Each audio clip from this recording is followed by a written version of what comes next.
Assalamualaikum warahmatullahi wabarakatuh. Saya Sekar dari kelas 11 IPS 2 dan hari ini saya akan mempresentasikan materi slide tentang hak asasi manusia atau lebih spesifiknya tentang hak asasi peradilan. Jadi yang pertama akan kita bahas itu adalah pengertian dari hak asasi manusia. Jadi apa sih arti pengertian dari hak asasi manusia itu? Jadi hak asasi manusia itu dibagi jadi dua. Yang pertama itu hak adalah segala sesuatu yang harus didapatkan oleh setiap orang. Asasi adalah bersifat dasar atau pokok.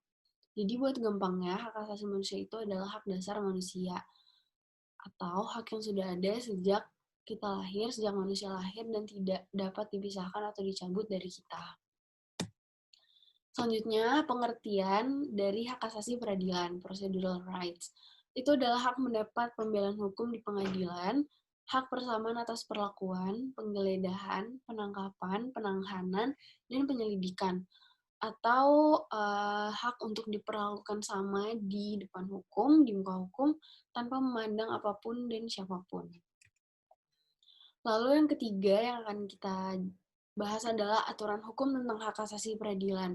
Jadi aturan hukum yang mengatur tentang hak asasi peradilan ini yang pertama itu ada di Undang-Undang Nomor 26 Tahun 2000 Pengadilan Hak Asasi Manusia. Yang kedua, Undang-Undang Dasar 1945 Pasal 27 ayat 1. Dan yang ketiga, Undang-Undang 39 Tahun 1999 tentang hak keadilan pada pasal 17, 18, dan 19. Lalu selanjutnya itu hak-hak yang dijamin, hak-hak yang dijamin di hak asasi peradilan ini. Itu yang pertama pastinya hak mendapatkan pembelaan hukum di pengadilan, hak mendapat perlakuan adil dalam hukum yang tanpa memandang apapun dan siapapun. Terus hak memperoleh kepastian hukum, hak menolak digeledah tanpa adanya surat resmi penggeledahan, hak persamaan atas perlakuan, penggeledahan, penangkapan, dan penyelidikan di muka hukum. Selanjutnya ada contoh kasus dari hak asasi peradilan. Jadi contoh kasus yang pertama ini ada contoh kasus dari Novel Baswedan, yaitu tentang penyiraman air keras kepada Novel Baswedan dan pelaku hanya mendapat hukuman 2 tahun penjara dengan alasan ketidaksengajaan.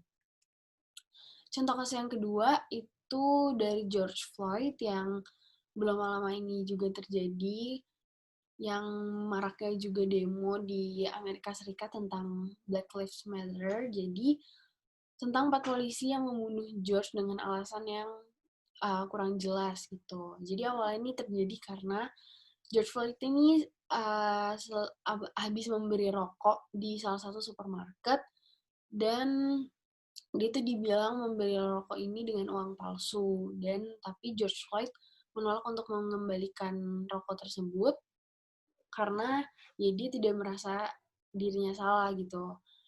Lalu tapi karyawan supermarket ini menelpon 911 atau telepon emergency di sana dan bilang bahwa George Floyd ini sedang mabuk dan tidak bisa dikendalikan. Lalu akhirnya datang 4 polisi yang langsung memborgol dan memaksa George untuk masuk ke dalam mobil polisi. Lalu, tapi George tuh menolak karena dia bilang ia ada fobia ruang sempit. Lalu salah satu polisinya yang bernama Derek Chauvin ini tuh langsung menjatuhkan George dan menindih dan mencengkik leher George itu dengan lutut. Sampai dia tuh susah banget bernafas. Dan setelah udah mengeluh nih, dia tidak bisa bernafas berkali-kali, lalu polisi menaikkan panggilan, yaitu panggilan untuk bantuan medis, tapi anehnya juga, pas sudah ditelepon bantuan medis pun, si Derek Chauvin ini masih tetap mencekik lehernya George di jalan gitu. Lalu nggak berapa lama bantuan medis akhirnya datang, tapi akhirnya George tuh keburu tewas. Dan setelah tewas lalu dilakukan otopsi, ini tuh menunjukkan hasil otopsi itu menyebutkan ia tewas karena kehabisan nafas, yang berarti memang George ini tewas karena petugas tersebut gitu, karena kelalaiannya. Lalu setelah itu 4 petugas kepolisian yang terlibat dalam kasus pembunuhan Floyd itu akhirnya dipecat dan ditangkap beberapa hari setelah kejadian. Namun, anehnya lagi, sanksi keras baru dijatuhkan usai video video polisi ini kepada Floyd viral sekaligus memicu demonstrasi besar-besaran di Amerika Serikat yang tadi itu Black Lives Matter. Jadi, itu contoh kasus yang terakhir. Lalu selanjutnya adalah upaya untuk mengatasi pelanggaran hak tersebut. Yang pertama itu memberikan edukasi tentang pentingnya keadilan HAM seseorang.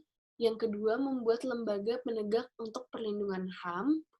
Yang kedua, yang ketiga, membuat semua warga sadar bahwa kita juga tidak bisa menganggap bahwa kalau kita bisa mendapatkan keringanan hukum apabila kita punya sesuatu gitu.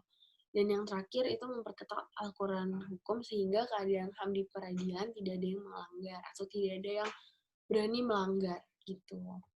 Jadi sekian presentasi slide materi hak asasi perlindungan dari saya. Maaf apabila ada salah kata dan banyak kurangnya.